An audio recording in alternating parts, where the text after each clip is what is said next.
Okay, so now that we've at least started setting up the, breaking up these columns and everything like that, and kind of starting to get these going, let's go ahead and work on setting up the column sheets in views. So we have this column plan, level one. Obviously, we don't really have any, I guess we will have some level one columns for this. Let's go ahead, we can go ahead and put this into the project. Excuse me, not project. Let's call this G3. Let's create a new sheet group, G3 columns. Okay, and issue forward. Okay, so we got that one. We can go ahead and, we can, oops. Let's go ahead and create another sheet. We're going to say, I don't know, G3.0.01. Doesn't really matter because we're going to change this. So one of the things that I want us to remember is that, at level P2, there aren't columns across the whole width of the building. And at level one, there's only these few kind of little short stubby columns. But level P1 has columns that are all the way from the north to south, east to west, whatever you want to call it, in the building.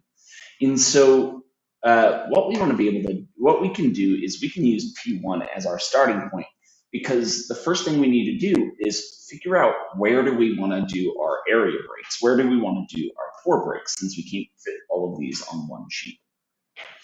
So let's duplicate this level P1 view.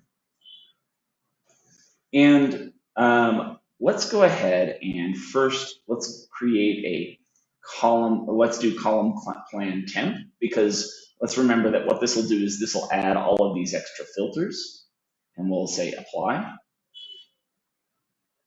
And then let's do column plan on here. And by the way, one of the things that I do want to turn off on here are these, what do we call it, shaft opens. I just don't like to see, we don't need to see those on these column plans. Okay. So if we come in and so we created this sheet here, we can come in column plan, and we'll call this P1, level P1, and area 1. That's P10, P1.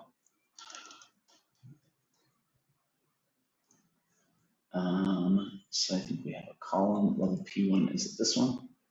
Yeah, it's this one, created here. Okay, so we can remember from, I think, the previous video that we said that the 1/4 inch scale that we have here is just too big. It can't even fit vertically on here. But let's make this scale as big as we possibly can. So let's try a 3/16 scale, which I think we tried in the last video. And we found that, hey, this might work for our overall scale. But like we said, even with this, we still need to figure out places along here. We probably need to create 3 sets of sheets here for this, right? So the first thing to do is let's take a quick look at the structural and the architectural drawings to see if they might give us any indication about places where there might be appropriate pour breaks. Sometimes they have that information, sometimes there are things in there, and sometimes there aren't, and that's also fine. By the way, let's go ahead and turn our crop region on. Make sure that these set up as much as we possibly can. Something like that. Okay. So let's take a look at our drawings here. So I think this is level P1. This is the south area. I think, one of the things that we can see is that there's generally this transition from these kind of elevated slabs to the slabs on grade. And this might serve as a good area to break, to break our model up. So this is, let's see, P13 is our grid here.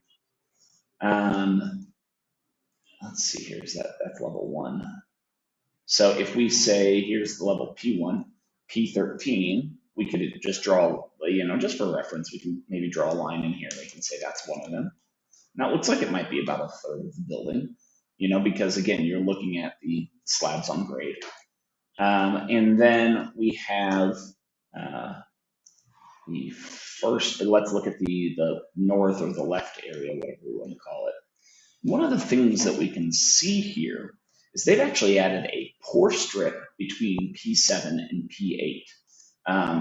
So you can see this right here. And what they're trying to do is they're trying to say, okay, in the slab, there's only so much of the slab that we can pour, and we want to be able to separate out, kind of some of these things so that it's easier to build and everything like that.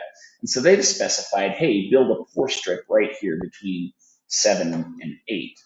So if we come back out here and we look at this, right, they're saying that that pore strip is right about there, right about there.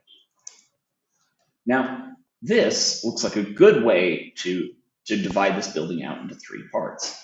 Now, again, this is going to be project specific. You need to, kind of figure these things out on your own. You're just going to have to see. But like this project actually gives a pretty good indication about where we're going to divide the parts of our building out. And so this becomes a really good opportunity for us to just kind of see generally how the building is structured. So we can have a pour break here, and we can have a pour break here as well. And I think that it's probably worth it to say, okay, these columns that are along grid P13, you can see these columns are at this vault, these ones right here, and these look like they go down to the elevator, that the